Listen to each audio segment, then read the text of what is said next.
अरे देश के दुश्मन कान खोल के सुन ले। सब आतंकवादी कहिए जे जला देंगे। जरे दिया के परवाना की मिझेते, अरे जरे दिया के परवाना की मिझेते। जे मुर्दा के ने जरा पावे वो जिंदा के की जरेते।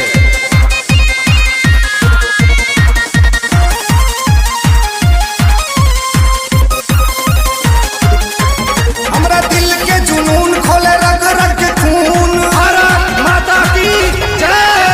दिल के जुनून खोले रग रग के खून। हमरा दिल के जुनून खोले रग रग के खून। एमहर तक में तो धक देबो चीर चीर चीर। कोनो हाल में न देबो कश्मीर रे सुन ले। भारत के हम चीर। कोनो हाल में न देबो कश्मीर रे सुन ले। भारत के हम चीर।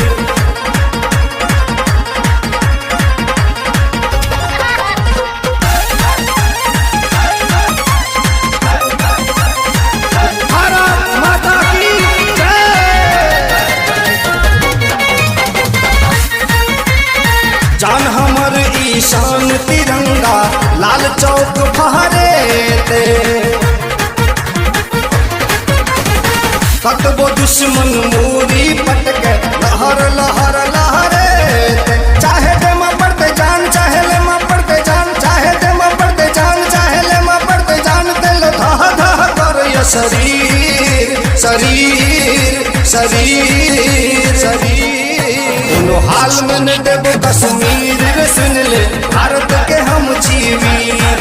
कोनो हाल में न देबो कश्मीर रे सुन ले। भारत के हम चीर।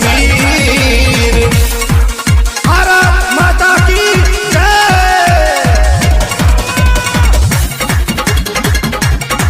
हिंदुस्तान जिंदाबाद चला छै और हरदम रहा।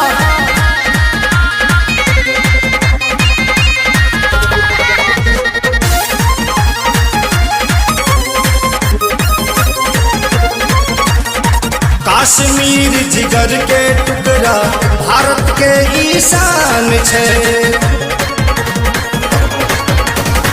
एकरा पर जे नजर घुमेते तकर मेटल निशान छे। हम छी भारत के लाल दुश्मन ले छिकाल। हम छी भारत के लाल दुश्मन ले छिकाल। कर देबे हम सब जंजीर जंजीर जंजीर। कोनो हाल में न देबो कश्मीर रे सुन ले। भारत के हम चीर। कोनो हाल में न देबो कश्मीर रे सुन ले।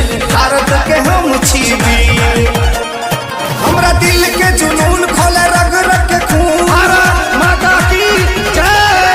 हमरा दिल के जुनून खोले रग रग के खून। हमरा दिल के जुनून खोले रग रग के खून। एमहर तक में तो धक देबो चीर चीर चीर। कोनो हाल में न देबो कश्मीर रे सुन ले। भारत के हम चीर।